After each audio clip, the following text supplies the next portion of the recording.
vamos embora para esse resumão da rodada 14 Express, tá? Vai ser um pouquinho mais rápido, vou passar com uma velocidade acima da usual pelos principais jogos até aqui, já com um perdão a Manchester United e West Ham que entram em campo na noite desta quinta-feira, que é quando eu estou gravando e publicando esse vídeo. O único jogo sobre o qual eu vou me debruçar mais para esmiuçar um pouquinho além da conta do padrão de hoje é Liverpool e o Mira Sunderland, porque eu estive em Anfield, né? E aí eu fui envolvido pela embriaguez de um evento ao vivo. Se você vai a um show, vai falar mais daquela banda do que das outras, então por isso que eu vou falar um pouco mais de Sunderland e de Liverpool e Sunderland por aqui. Sobre os outros jogos, então, eu prometo dinamismo. Algo que eu nunca consegui entregar nesse canal, e eu nem sei porque eu estou prometendo, será, portanto, uma sessão filmada de uma batalha interior, né? Um lado contra o outro aqui, o Tico contra o Teco. E eu conto com a sua ajuda. Se eu começar devagar demais, tergiversar, você vai comentar aqui em caixa alta, volta Fred, né? Volta desse labirinto por onde você está se perdendo. Combinado? Com 14 rodadas quase completas, a tabela, eu estou olhando para ela aqui, ainda está muito tumultuada e com poucos grupos isolados, né? Assim, a tendência é que isso se dissipe, tá? Nos próximos meses não, nas próximas semanas, tá? Acho que até o fim do mês isso vai dar uma dissipada. É como o começo de uma turma da faculdade. Todo mundo alegre, unido e tal qual a lua de cristal da Xuxa, achando que todos somos um e juntos não existe mal nenhum. Até que o tempo passa, as diferenças florescem e os grupelhos desabrocham. Mas desde o começo, sempre teve na turma um Wolverhampton, aquele lobo solitário. Porque a tendência é que a tabela vai se dividir, né? Vai começar a ter grupos um pouco mais divididos uns dos outros. Porque agora, a partir de agora especialmente, os times com menos grana, elencos mais enxutos e uma maior distância qualitativa entre time titular e banco de reservas, esses times vão começar a tropeçar mais, especialmente para os adversários do Big Six. Especialmente contra os times que estão melhor preparados. Porque não tem como você escalar o time ideal a cada 3 dias, a cada 4 dias. E esses times antes estavam jogando uma vez por semana, às vezes 2, mas aí rodando na Copa da Liga. Agora vão ter que começar a se virar porque tem muito jogo de Premier League em muito pouco tempo. Então, por isso eu acho que até o fim do mês mesmo, tá? Até o fim de dezembro, a gente vai começar a ter um esboço, uma silhueta desses grupos e de quem é quem. Separaremos, portanto, os homens dos meninos, as mulheres das meninas, e veremos o que vai acontecer até a virada para 2026. Começamos, portanto, por Arsenal 2, Brentford 0, um show de um Mikel Merino cada vez melhor, tá? 4 gols nos últimos 6 jogos, desse centroavante que não é centroavante, mas tem cara de centroavante. E cada vez mais é melhor versado na posição.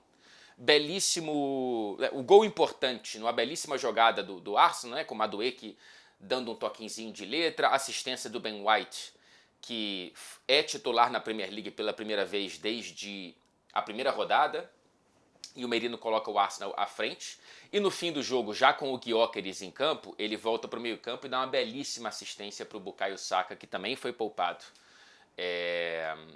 para fazer o 2-0 de um Arsenal que merecia já estar à frente do placar, com exceção de uma defesaça do Davi Raya.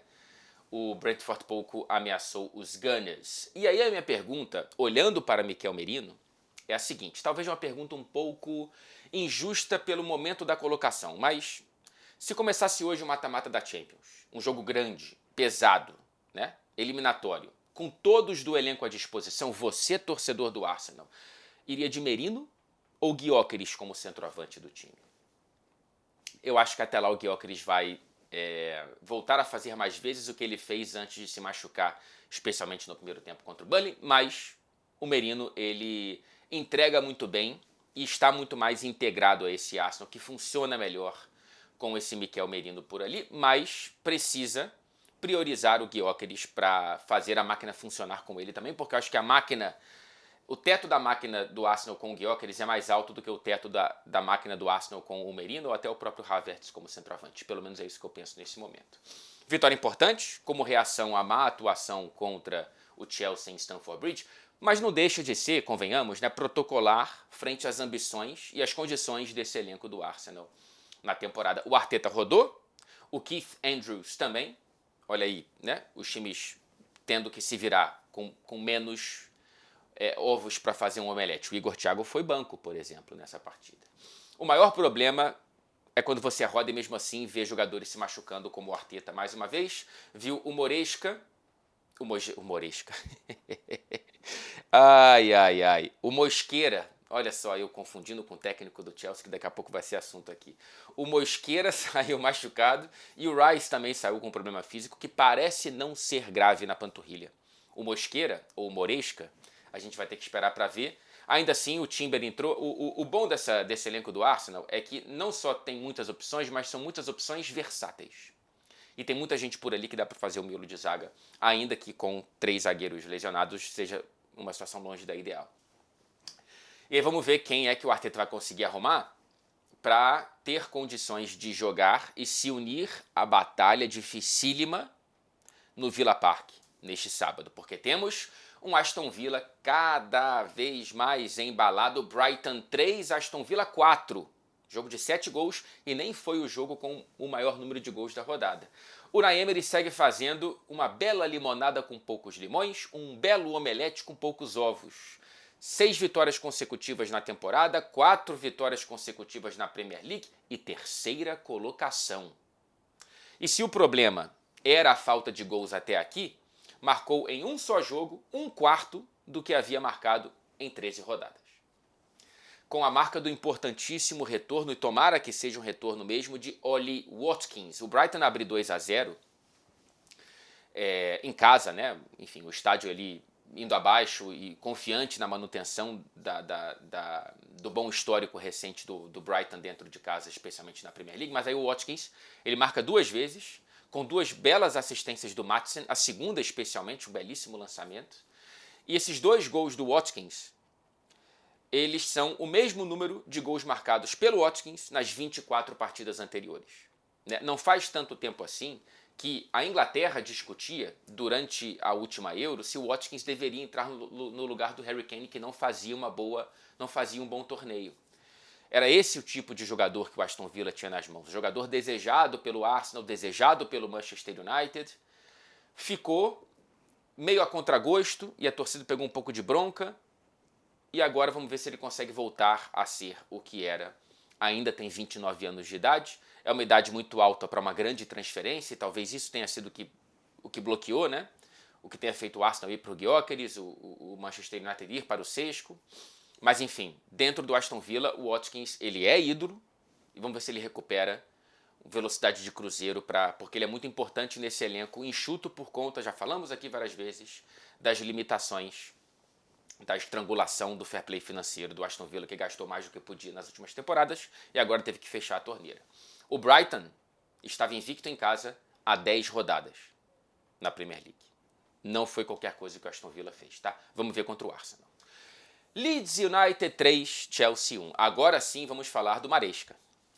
Mas é claro que o Robin Hood da Inglaterra entrou em ação, né? Eu falei no Fred Café de segunda-feira que eu queria esperar, depois de uma grande atuação do Chelsea, tá? Coloquei no título do vídeo, né? O Chelsea tá que tá. Eu queria esperar, né, o que o Chelsea faria contra Leeds e Bournemouth para entender se eu entregaria o meu cristal da confiança para esse time. E o cristal da confiança, como a gente sabe, uma vez estilhaçado, jamais reparado. Ainda bem que eu não entreguei, tá? Porque é claro que o Chelsea iria tropeçar, cara. É muito cara do Chelsea, né? Grandes jogos contra Barcelona, contra Arsenal e vai lá e tropeça contra o Leeds United. E vamos ver contra o Bournemouth, que também será fora de casa. É por essas e outras que eu volto a repetir, a ponto de ser chatonildo por aqui, tá? O Chelsea ainda é um time de jogos grandes. Portanto, candidato às Copas, né? Pode ser um time copeiro mais uma vez. Mas na Premier provavelmente não será nada além de um time de G4, G5, vaga para Champions. Tá bom? Tá bom. Eu ainda acho que É um elenco muito jovem, tudo bem que tem muita grana envolvida, mas é um elenco muito jovem para você exigir uma disputa pelo título de Premier. Mas se não conseguir arrumar nada muito grande na Liga dos Campeões e uma conquista de FA Cup, Copa da Liga até acho que é muito pouco para esse Chelsea, eu acho que a gente pode ter uma temporada problemática se for um time limitado ali à quarta, terceira colocação, ou seja, repetir o que fez na Premier League passada. Vamos ver. Mas isso aqui estava com cara de que ia acontecer, né? Com o atenuante de que Elland Road vai tirar ponto de muita gente. Já falei do tropeço do Arsenal no Stadium of Light contra o Sunderland, contra o Mira Sunderland. E o Leeds United vai tirar ponto de muita gente. Inclusive, vai ser um problemaço. Vai ser uma carne seca aí para o Liverpool nesse fim de semana. O Maresca disse, ou Mosqueira, disse ter sido um jogo difícil de tirar algo de positivo dele, tá? Eu rebato dizendo que pelo menos tivemos o retorno de Cole Palmer, que entrou no segundo tempo aos 61 minutos e não se machucou. E pergunto de volta, senhor Maresca, por que Tosin e Badiashile à frente do Achaponga nas opções para sua zaga? Mais um papelão de Tosin, viu? Bora para Anfield. Olha só, tá feio, viu? Nossa senhora, cara, mais um jogo do Liverpool, mais uma decepção, mais um jogo do Sunderland e mais uma degustação. Eu já falo da parte boa, do copo meio cheio, do que entrou em campo aqui em Anfield e saiu de peito estufado, maior do que entrou, porque o Mirassol deles tá fazendo muito bonito e deveria, tá? Merecia ter saído daqui com mais do que um ponto. Mas assim, cara, eu não vinha a Anfield já há alguns jogos, desde a vitória contra o Real Madrid. E ali me parecia um Liverpool que estava virando a esquina, né? Que estava dobrando a má fase. E, evidentemente, desde então só piorou. Não acho que as duas últimas apresentações sem derrota, né? Agora é meio que comemorando que não perdeu nesse momento em valorizar migalhas, né? Não acho que tenha dado passos para trás, porque é muito difícil você sair do buraco de um time que toma 4-1 em casa para o PSV, depois de tomar 3-0 em casa para o Nottingham Forest. Mas ver o Liverpool de perto nessa fase foi assustador hoje, assim, cara. É um time que joga na velocidade 0.5, assim, sabe? Sabe como eu falo? De maneira lenta, às vezes prolixa, que demora para chegar no ponto, quando você podia ter muito mais verticalidade no pensamento, Fred. Não vou fazer disso um divã, mas enfim. É o Liverpool, cara. Assim, me parece um time que está com medo de arriscar. Cada passe vem de quem tem medo de ser vilão. Isso é pesado, cara. Isso vai amarrando o time. Esse time vai ficando totalmente horizontal, totalmente lateralizado, com uma verticalidade quase nula. A bola não chega no Wirtz, a bola não chega no Isaac, a bola não chega no Szoboszlai, que foi ponta direita hoje, aliás. Mohamed Salah pela primeira vez como jogador do Liverpool, banco 2 vezes seguidas na Premier League, né? Depois de 300 jogos de Premier League, isso aconteceu pela primeira vez e é um sinal de novos tempos, o novo sempre vem, ou algo de ajuste momentâneo? Ele entrou no intervalo, diferentemente da partida passada que nem entrou, né, contra o West Ham, e não fez muita coisa. A bola passou muito pelo Salah, o time ficou muito monopé, né, pela direita, mas mesmo assim não conseguiu criar quase nada. E quem criou, na verdade, foi o Sunderland, que deveria ter saído aqui com a vitória, repito, porque o Isidore, que hoje foi banco, no lugar do entrou no lugar do Brobbey, que normalmente é reserva, mas vinha fazendo diferença, né, com 100 e tantos minutos de Premier League sem nenhuma titularidade, já tinha participado de 3 gols e sido decisivo para 5 pontos desse Sunderland.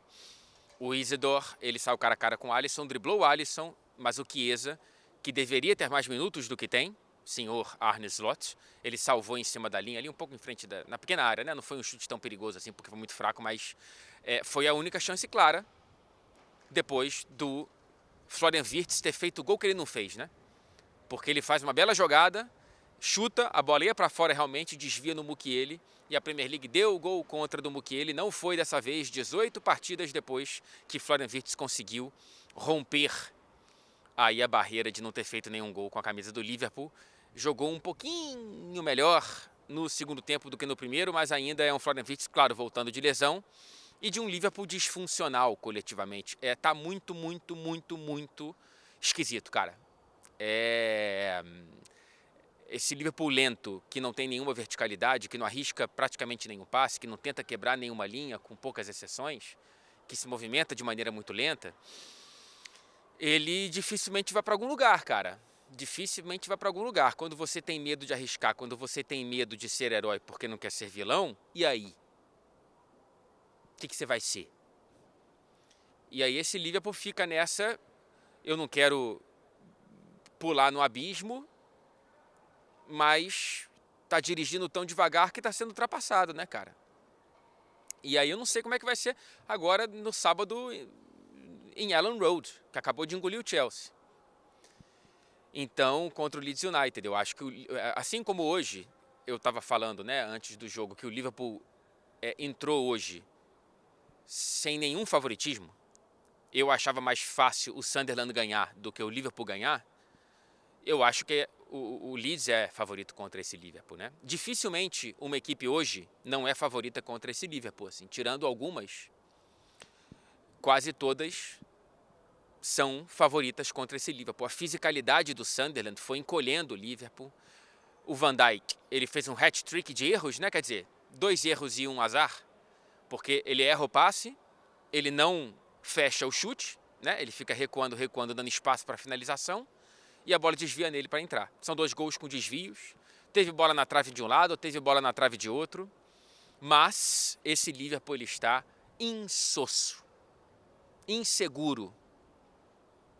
E você sente esse nervosismo nas arquibancadas. Teve um momento que Kop, né, essa arquibancada aqui que é o pulmão de Anfield, tentou puxar a música do Arne Slot, o restante não acompanhou muito bem. Não vou tentar ter uma interpretação tão profunda sobre isso, porque também era um momento movimentado da partida, talvez o estádio não ouviu porque estava prestando atenção no jogo e tal, mas de qualquer maneira o apoio ele existe, mas não é um apoio uníssono. Muito menos nas redes sociais, mas aí para você ter apoio nas redes sociais, nem se você for o novo Messias, né?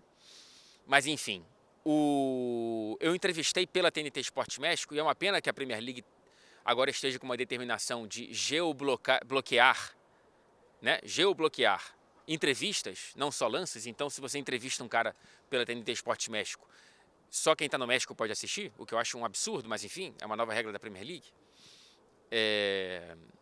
Eu entrevistei o Curtis Jones e foi muito boa a entrevista, cara.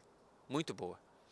E a minha última pergunta é se eles estão do lado do Slot. Ele me olhou com uma cara como assim, por que você está me perguntando isso? E deu uma resposta longa, com sangue nos olhos, assim, tipo, claro que a gente tá, o cara ganhou a Premier League, e é isso mesmo, assim, ele é um cara que tá atento aos detalhes, ele vai entender como ser dessa situação, enfim.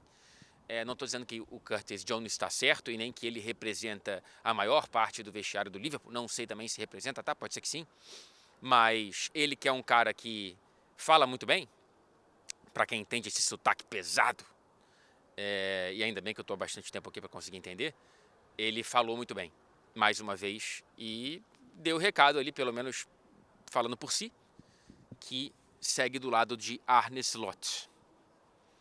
Mas tá feio e tá bonito demais pro Mirassol deles, hein? Vai ter vídeo em breve aqui no canal só para falar desse Sunderland, o nosso xodozinho dessa Premier League que segue de vento em popa. Voltando de Anfield para fechar com o jogo mais insano, não só dessa rodada, mas em muito tempo na Premier League, tá? Fulham 4, Manchester City 5. Parece um quadro perfeito, um retrato muito bem tirado do filme da Premier League que se vende como a liga de jogos assim. E tem muitos jogos assim, mas esse não. Esse é especial, tá? Poucas vezes vimos um festival de gols com cara de pelada como esse. Assim. Na era Premier League, por exemplo, foi apenas a 5ª vez que um time marcou 4 gols em casa e mesmo assim perdeu o jogo. É a primeira vez desde 1952 que o Fulham marca 4 gols em casa na Liga Inglesa e perde a partida. É a primeira vez desde 1957 que o Manchester City sofre 4 gols no Campeonato Inglês e ganha. Eu poderia ajustar o foco dessa análise desse jogo para bater na defesa do City, que já está cansada de apanhar. Eu poderia e até talvez deveria, tá? Mas eu só vou dizer aqui, já que é uma análise express dessa rodada, que é por isso, principalmente, por essa fragilidade defensiva, é por isso que eu não vejo o City com capacidade de correr atrás do Manchester City. Tá? Cada vez mais eu penso que será mesmo uma corrida de um cavalo só nessa Premier League, que é o Arsenal, evidentemente. Eu também poderia aqui celebrar uma grande atuação da dupla Foden-Doku. Phil Foden e Jeremy Doku, que fazem uma grande temporada e dessa vez foram juntos os protagonistas desse jogo, não fosse Erling Haaland e mais uma marca, e essa especialmente expressiva, né? Eu preciso focar no Haalandinho, cara. O jogador que talvez mais pareça com inteligência artificial em tempos de AI. Quase indefectível e definitivamente histórico no que melhor sabe fazer e faz tão bem como pouquíssimos na história, tá? É o tipo de jogador que transforma nós, espectadores, em testemunhas. Aproveite porque você ainda vai tirar muita onda que você foi contemporâneo a esse rapaz aqui. É isso que a gente está vendo, tá? 100 gols na Premier League em 111 partidas. 13 jogos a menos do que Alan Shearer, o recordista no quesito, na era Premier League, que alcançou mais rapidamente os 100 gols em 124 jogos.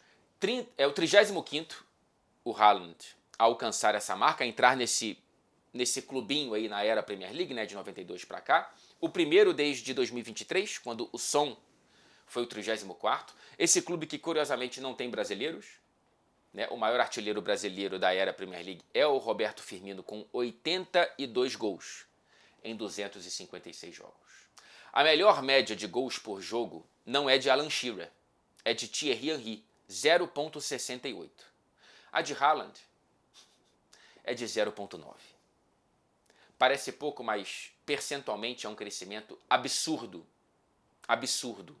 de um para outro. O Haaland, ele está numa prateleira sozinho e muito distante, nesse quesito, de qualquer outro. 100 gols de um XG de 94, tá? O que quer dizer, né? Em teoria, ele deveria ter marcado 94 gols e marcou 6 a mais. Desses 100 gols marcados, 94 foram de dentro da área. O que pode parecer ser que é só um Haaland empurrando a bola. Não é. 6 gols de fora da área, 17 de pênalti em 20 cobranças. Um aproveitamento muito bom, portanto. De Bruyne foi o principal assistente, é claro, 13. E desde que o Haaland chegou, essa é uma curiosidade deliciosa, menos para os torcedores do West Ham, apenas 4 jogadores do West Ham marcaram mais gols que o Haaland no Estádio Olímpico de Londres, na casa do West Ham. As principais vítimas são o West Ham com 9 e o Wolverhampton com 10 gols marcados nesse recorte, dentro da Premier League. Lembrando, claro, que ele renovou até 2034 com o Manchester City. Mantendo a atual média, o que é muito difícil, ele baterá o recorde absoluto supremo de Alan Shearer em 2030, com 30 anos de idade. 260 gols que o Alan Shearer marcou, sendo isoladamente o maior artilheiro da era Premier League. E deixa eu repetir, cara. Deixa eu repetir para deixar bem claro. É o tipo de jogador que transforma nós, espectadores, em testemunhas. E aproveite porque você ainda vai tirar muita onda de ter sido contemporâneo desse rapaz. E vê-lo de perto é uma maravilha. Eu já disse isso recentemente no Charla e já falei aqui em vídeos, se você acompanha o canal, de maneira até talvez preocupantemente assídua. Assistir o Haaland em loco é você assistir a uma dança de alguém absolutamente viciado em se posicionar da melhor maneira possível em cada lance. Isso parece comum, isso parece trivial, mas não é. Eu acho que eu não posso fechar esse vídeo sendo deselegante com os rubro-negros que aqui me acompanham, né? Assim, quer dizer, se houver algum rubro-negro aqui, Se tiver, porque ele realmente foi domado pelas amarras do capitalismo, porque na verdade era para você estar na rua ébrio até esse momento, mas eu entendo que não é possível.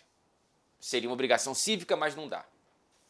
Parabéns pelos títulos do Brasileirão e da Libertadores, especialmente para o meu sobrinho Gael, de 8 anos de idade, que em tão pouco tempo de vida já viu mais do que o tio dele.